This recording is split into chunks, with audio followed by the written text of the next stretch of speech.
दोस्तों, आज की इस वीडियो में हम बात करने वाले हैं एक बहुत ही शानदार और high profile government job opportunity के बारे में, जो कि नेशनल इंफॉर्मेटिक्स सेंटर यानी एनआईसी के द्वारा साइंटिस्ट बी पोस्ट के लिए निकाली गई है। और अगर आपके पास गेट स्कोर है या आप इंजीनियरिंग बैकग्राउंड से हैं, तो यह आपके लिए गोल्डन मौका हो सकता है। इसीलिए इस वीडियो को ध्यान से पूरा देखें, क्योंकि इसमें मैं आपको पूरी डिटेल के साथ साथ कुछ ऐसे इंपॉर्टेंट पॉइंट्स भी बताऊंगा जो बहुत लोग मिस कर देते हैं। तो सबसे पहले स्क्रीन पर पेज 1 देखिए, जहां आपको ऑफिशियल नोटिफिकेशन का पहला पेज दिखाई दे रहा है। यहां बताया गया है कि यह रिक्रूटमेंट डायरेक्ट बेसिस पर हो रही है और एनआईसी जो है ministry of electronics and information technology के अंतर्गत आता है। यह ऑर्गेनाइजेशन पूरे इंडिया में ई गवर्नेंस और डिजिटल इंफ्रास्ट्रक्चर को संभालता है। अब वैकेंसीज की बात करें तो कंप्यूटर साइंस और आईटी में 168 पोस्ट्स हैं, इलेक्ट्रॉनिक्स और कम्युनिकेशन में 25 पोस्ट्स हैं और डेटा साइंस और एआई में 50 पोस्ट्स हैं। यानी टोटल वैकेंसीज काफ़ी अच्छी हैं। अब आगे बढ़ते हैं एलिजिबिलिटी क्राइटेरिया की तरफ। तो स्क्रीन पर पेज 2 देखिए, यहां सबसे इंपॉर्टेंट चीज है गेट स्कोर। बिना गेट स्कोर के आप अप्लाई नहीं कर सकते। वैलिड गेट 2024, 2025 या 2026 होना चाहिए और क्वालिफिकेशन में बीई, बीटेक, एमटेक, एमएससी जैसे कई ऑप्शंस दिए गए हैं। और सबसे अच्छी बात यह है कि इसमें कोई एक्सपीरियंस रिक्वायर्ड नहीं है, यानी फ्रेशर्स भी आसानी से अप्लाई कर सकते हैं।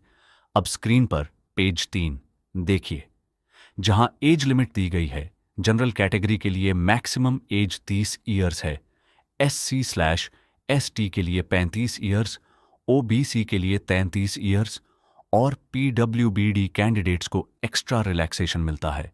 और एज कैलकुलेशन की डेट 31 मार्च 2026 रखी गई है। साथ ही पोस्टिंग इंडिया में कहीं भी या बाहर भी हो सकती है। अब स्क्रीन पर पेज 4 देखिए, जहां एप्लीकेशन प्रोसेस बताया गया है। आपको केवल ऑनलाइन अप्लाई करना है recruitment.nic.in पर। एप्लीकेशन स्टार्ट डेट 27 मार्च 2026 है और लास्ट डेट 24 अप्रैल 2026 शाम 5:30 तक है। और यहां एक इंपॉर्टेंट बात यह है कि इनकम्प्लीट फॉर्म या बिना फी वाला फॉर्म सीधे रिजेक्ट हो जाएगा।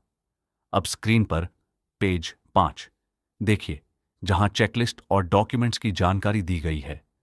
आपको फोटो, सिग्नेचर और सभी जरूरी सर्टिफिकेट्स अपलोड करने होंगे। फोटो और सिग्नेचर के साइज और फॉर्मेट भी फिक्स हैं। साथ ही DOB proof, marksheets, GATE score card, caste certificate, PWBD certificate, experience अगर है और NOC अगर आप ऑलरेडी जॉब में हैं, सब अपलोड करना होगा। अब फीस की बात करें तो SC/ST/PWBD और फीमेल कैंडिडेट्स के लिए कोई फीस नहीं है, जबकि UR OBC और EWS कैंडिडेट्स के लिए 800 रुपये फीस है।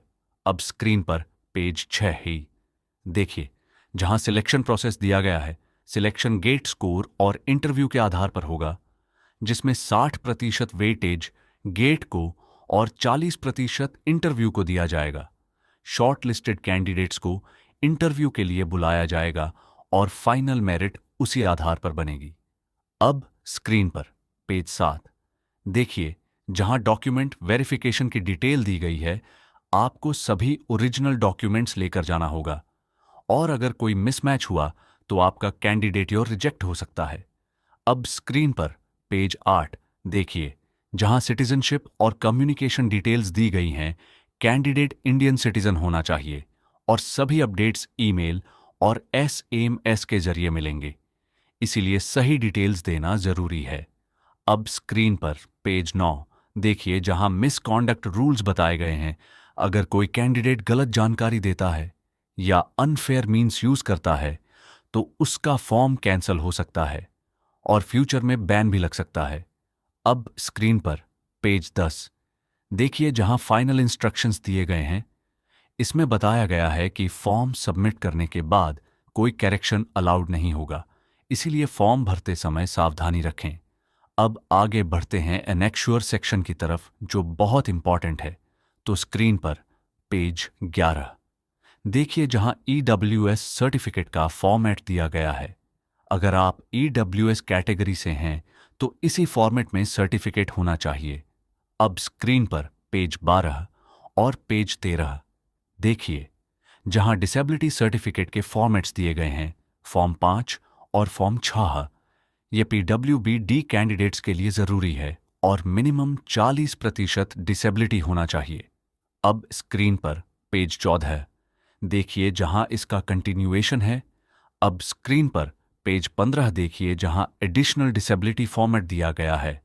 अब स्क्रीन पर पेज 16 देखिए, जहां नोक्ट फॉर्मेट दिया गया है, जो कि गवर्नमेंट एम्प्लॉयज के लिए जरूरी होता है। अब स्क्रीन पर पेज 17 देखिए, जहां SC/ST कास्ट सर्टिफिकेट फॉर्मेट दिया गया है। अब स्क्रीन पर पेज 18 देखिए, जहां OBC सर्टिफिकेट फॉर्मेट दिया गया है और इसमें नॉन क्रीमी लेयर कंडीशन बहुत इंपॉर्टेंट है। आपका सर्टिफिकेट लेटेस्ट फाइनेंशियल ईयर का होना चाहिए। अब स्क्रीन पर पेज 19 देखिए, जहां OBC डिक्लेरेशन फॉर्म दिया गया है, जिसे फिल करना जरूरी होता है। और अब बात करते हैं कुछ इंपॉर्टेंट टेकअवेज की। पहला, कि इसमें एक्सपीरियंस की जरूरत नहीं है। दूसरा, कि गेट स्कोर सिलेक्शन में मेजर रोल निभाता है। तीसरा, कि फीस कई कैटेगरीज के लिए 0 है। और चौथा, कि यह सेंट्रल गवर्नमेंट की हाई लेवल जॉब है जिसमें ग्रोथ और एक्सपोजर दोनों मिलते हैं।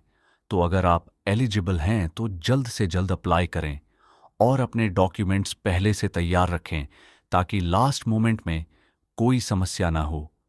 और अगर आपको ऐसी ही लेटेस्ट गवर्नमेंट जॉब अपडेट्स चाहिए तो चैनल को सब्सक्राइब और वीडियो को लाइक ज़रूर करें।